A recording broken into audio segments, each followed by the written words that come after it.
Hello मित्रों, मैं निखिलेश विश्वकर्मा आप सभी को साइंस क्लासेस में हार्दिक स्वागत करते हैं। मित्रों, आज हम रसायन विज्ञान के रासायनिक अभिक्रिया एवं समीकरण की पार्ट 2 पढ़ने वाले हैं। मित्रों, हम लोग कल पार्ट 1 पढ़े थे, आज हम लोग पार्ट 2 पढ़ने वाले हैं। तो अगर आप हमारे चैनल पर नए हैं तो चैनल को सब्सक्राइब कर दीजिए और वीडियो को अपने अन्य मित्रों के पास इसे शेयर कर देंगे। तो चलिए आज हम शुरू करते हैं इसका पार्ट 2 मित्रों। ठीक है, हमारे चैनल का नाम है साइंस क्लासेस बाय निखिलेश सब लिखा हुआ, आप मेरे चैनल को सब्सक्राइब कर दीजिए मित्रों। तो आज हम शुरू करते हैं दूसरी क्लास। मित्रों, ये हमारा कल हम लोग पढ़े थे कि जो है रासायनिक अभिक्रिया और उसके कुछ गुण के बारे में हम पढ़े थे। यहाँ से हम लोग को आज पढ़ना है नोट से कि अणु एवं परमाणु ये दोनों ही पदार्थ होते हैं। हम कल आपको बताए थे अणु क्या होता है और परमाणु क्या होता है। अणु भी पदार्थ है और परमाणु भी पदार्थ है। याद रहे मित्रों, अगर कहीं एक नंबर में आ जाए कि क्या अणु पदार्थ है, दूसरा आ जाए कि जो है परमाणु पदार्थ है, या दोनों पदार्थ है, या इनमें से कोई नहीं, तो आप लिखेगा ये दोनों अणु और परमाणु ये दोनों क्या पदार्थ है। ठीक है मित्रों, ये हमारा हो गया। अब हम पढ़ते हैं रासायनिक अभिक्रिया क्यों होती है, इसकी क्या जरूरत पड़ती है। मित्रों, हम एक शब्द में आपको बता दें कि जब हमको दो या दो से अधिक पदार्थों को मिला के एक नया पदार्थ बनाना होता है तो वहां हमको रासायनिक अभिक्रियाओं का सहयोग लेना पड़ता है।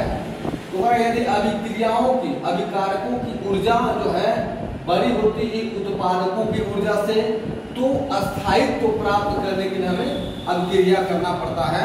हमको क्या करना पड़ता है, एक नया पदार्थ बनाने के लिए हमको अभिक्रिया करना पड़ता है। जिसमें क्या होता है, हमारे अभिकारक ऊर्जा बड़ी होती है, किससे, उत्पादकों की ऊर्जा से। अभी हम आपको बताते हैं कैसे, एक उदाहरण लेके। जैसे हम एक उदाहरण लेते हैं यहाँ पे इसके लिए मित्रों, कि कहा है कि अभिकारकों की जो ऊर्जा होती है वो बड़ी होती है किसके, उत्पादों की ऊर्जा। सपोज कीजिए कि हमको जल बनाना है तो हमारा हो जाएगा H और O मिला के हम बना देते हैं H2O। तो कहा है कि अभिकारकों की ऊर्जा, ये जो ऊर्जा होती है हमेशा इससे बड़ी होती है। तो ये ऊर्जा है आपका क्या, ये उत्पादक होता है। अब इसमें अन्य प्रक्रिया होती है, आगे आप चलेंगे तो आपको बताया जाएगा मित्रों। अभी आप जो है जहाँ है वहीं पढ़िए थोड़ा सा।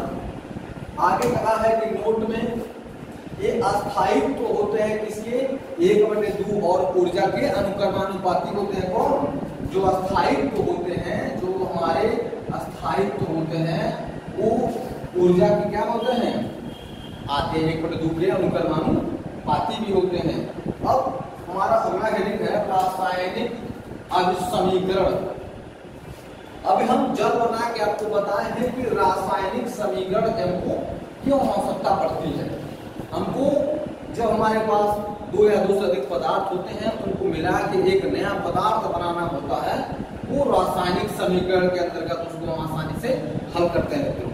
तो रासायनिक समीकरण के अंतर्गत हमको पता कि किसी रासायनिक अभिक्रिया के विवरण को छोटे रूप में लिखना ही क्या कहलाता है, रासायनिक अभिक्रिया कहलाता है, रासायनिक समीकरण कहलाता है। अब रासायनिक समीकरण की जरूरत कैसे पड़े, तो इसके बारे में थोड़ा सा हम 2 मिनट का हम अलग से लेते हैं कि रासायनिक अभिक्रिया की जरूरत कैसे पड़ी। सपोज कीजिए कि आपको जल बनाना है, आपको अगर जल बनाना है तो आप जो है, हम अभी इस समय कैसे बनाते हैं, हम H2O प्लस O मिला के हम बना देते हैं H2O। ये रासायनिक समीकरण हो गया ये वाला। अगर हमारे पास रासायनिक समीकरण की विधियां नहीं होती तो हम कैसे बनाते हैं, यहाँ हम लिखते क्या, हाइड्रोजन के कितने अणु, 2 अणु और प्लस के ऑक्सीजन, ऑक्सीजन एक अणु। इन दोनों को हम क्या करते हैं, आपस में मिला के जो बनाते हैं वो क्या बनता है, जल, या हम कहते हैं हाइड्रोजन ऑक्साइड। इसी को कम करने के लिए मित्रों, इसी विधि को कम करने के लिए, ताकि हमको इतना भाषा न लिखना पड़े, इसको हम शॉर्ट फॉर्म में लिखें, तो वही हमको जरूरत पड़ती है रासायनिक समीकरण। अगर हम भाषा में लिखेंगे तो इतना ज्यादा बड़ा हो जाएगा। उसको छोटा करने के लिए, आसान तरीके से पढ़ने के लिए भी आसानी हो जाए और आपको लिखने के लिए भी कम जरूरत की और कम समय की जरूरत पड़े, तो हमने यहाँ रासायनिक समीकरण का प्रयोग किया। इसमें कहा किसी रासायनिक अभिक्रिया डेटा क्या है कि विवरण को छोटे रूप में लिखना। ये उसका परिभाषा है कि किसी भी रासायनिक अभिक्रिया को सबसे छोटे रूप में लिखना, ये क्या कहलाता है? रासायनिक समीकरण कहलाता है। जैसे एग्जाम्पल में लिखा हुआ है मैग्नीशियम प्लस ऑक्सीजन, ऐसे लिखेंगे तो मैग्नीशियम ऑक्साइड हो जाएगा। अब क्या हम उसको बताएं ऊपर वाले में, ये होता है आपका हानिकारक और जो बन के तैयार होता है वो होता है उत्पादक मित्रों। क्या होता है? जो बन के तैयार होता है वो क्या होता है? उत्पाद होता है। और जो बनाता है वो क्या करता है? वो उत्पादक होता है मित्रों। ठीक है, तो अब इसको छोटा हम लिखेंगे तो कैसे लिखेंगे?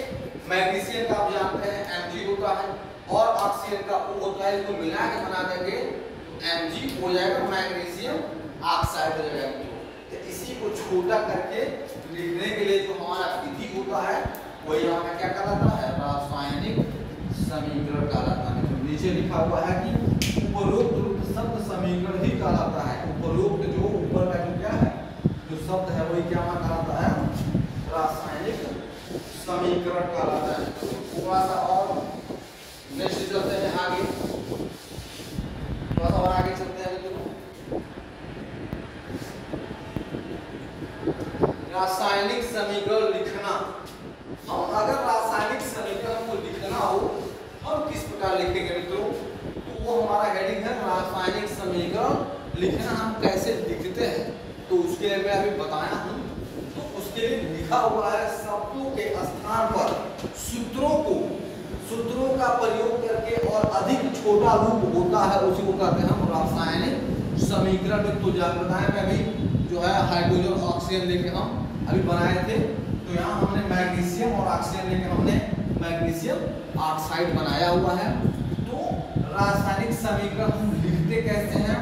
तो इसका परिभाषा शब्दों के स्थान पर जो भी शब्द ऐसे हम लिखते हैं इसको मैग्नीशियम, जो अभी ऊपर लिखा हुआ था, अभी हम देखेंगे ऊपर कैसे लिखा हुआ है। देखिए मैग्नीशियम जो लिखा हुआ Mg और ऑक्सीजन के लिखा हुआ है O2। तो इसको जब हम शॉर्ट फॉर्म में लिखते हैं तो मैग्नीशियम ऑक्साइड होता है और ये उसका विस्तृत फॉर्म है। ठीक है मित्रों, तो ये उसका शॉर्ट फॉर्म है। हम इसी तरह से रासायनिक समीकरण को आसानी से लिखते हैं मित्रों। ये उसके कुछ भाषा समीकरण तैयार किया गया। आप इस प्रकार के चाहे तो अपने मन से और दो चार को लिख सकते हैं, कोई दिक्कत नहीं है। अब इसको संतुलित कैसे किया जाए? संतुलित करने का मतलब होता है हमारा जो है हमारा उत्पाद और हमारा उपभोग हमारा भी देखिए कैसे,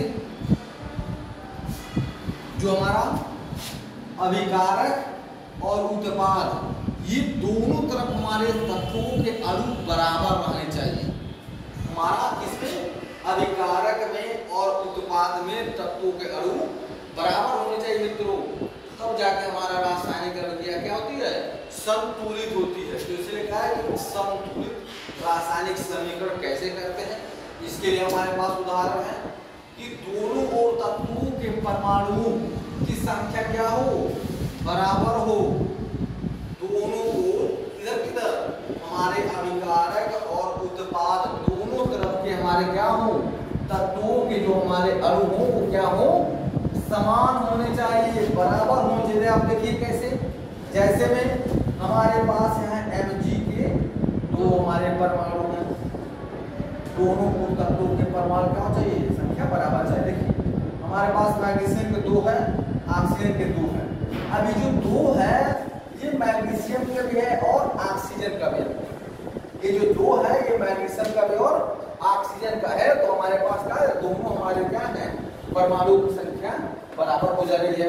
यहाँ भी मैग्नीशियम के पास दो है, यहाँ भी दो है, यहाँ भी ऑक्सीजन के पास दो है, यहाँ भी हमारे ऑक्सीजन के पास दो है। अगर यही ऑक्सीजन के पास यहाँ ऐसे दो लिखा होता, वो ऑक्सीजन के पास यहाँ चार होता, तो यहाँ हमको दो लिख के हमको इसको बैलेंस करना पड़ता है। ठीक है, यहाँ देखते हैं ऑक्सीजन के पास चार है, यहाँ भी ऑक्सीजन के पास चार हो जाता है। ठीक है, तो अभी नहीं है तो ऐसे हम समीकरण को हम संतुलित कर सकते हैं। सपोज दैट कि ऐसे लिखा होता 2Mg2 लिखा होता, तो यहाँ पे हम 2mg2 लिखते, लेकिन यहाँ नहीं है तो हम नहीं लिखेंगे। हमारा समीकरण का ये संतुलित है। ठीक है, थोड़ा सा और आगे चलते हैं।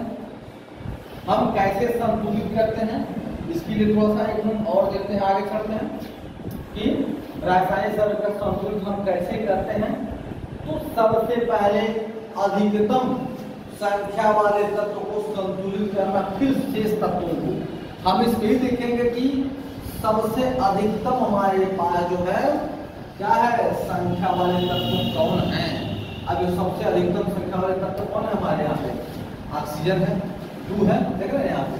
तो इसको हम संतुलित करेंगे, क्या करेंगे यहाँ पे 2 का हम प्रयोग करके, यहाँ देखिए 2 है। अब अगर हम यहाँ 2 लगाते हैं तो हमारे पास मैग्नीशियम के पास भी, मैं अभी बताया उससे पहले कि मैग्नीशियम के पास 2 लगाना पड़ेगा। तो हमारे पास होगा 2mg और हमारे पास O2 जाएगा, तो 2mg हो जाएगा। अब देखिए ऑक्सीजन m का भी, mg का भी और ऑक्सीजन 2mg का भी और 2O का भी है, देख रहे हैं मित्रों।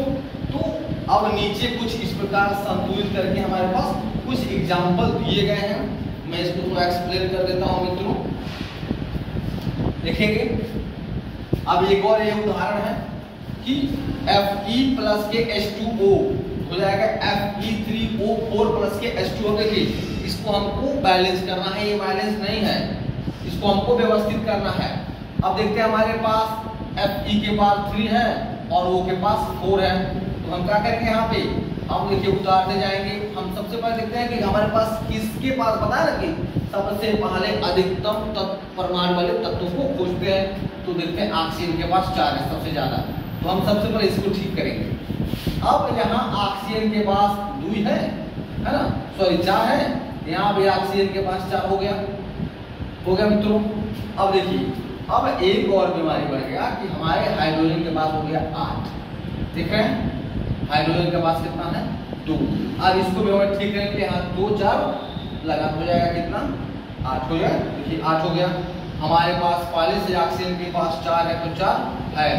अब Fe के पास हमारे पास यहाँ 3 लगा दे, तो यहाँ हमने 3 लगा दिया, तो हमारा समीकरण क्या हो गया, ये संतुलित हो गया है। इसी प्रकार और 2-4 आप अपने मन से उदाहरण लेके किताबों की सहायता से आप इसको संतुलित कर सकते हैं। ये था समीकरण को संतुलित करने का तरीका। अगले दिन हम पढ़ने वाले हैं रासायनिक समीकरण में भौतिक अवस्थाओं के संकेत कौन कौन से हैं, इसके बारे में हम कल पढ़ेंगे मित्रों। अब आप प्रतिदिन आप चाहे तो इसी की सहायता से आप पूरा यूपी बोर्ड का मित्रों, आप चाहे तो पूरा यूपी बोर्ड का आप जो है रसायन विज्ञान से लेके भौतिक विज्ञान, जीव विज्ञान, आप सभी विज्ञान को हमारे साथ आप पूरा यूपी बोर्ड की संपूर्ण तैयारी कर सकते हैं। आप मेरे चैनल को सब्सक्राइब कर दीजिए, वीडियो को लाइक कर दीजिए। आपके पास जो ग्रुप हैं, आपके पास जो भी मित्र हैं, सबके पास आप क्या कर दीजिए, शेयर कर दीजिए। आपको पूरा कंटेंट मित्रों मिलने वाला है। ठीक है, धन्यवाद।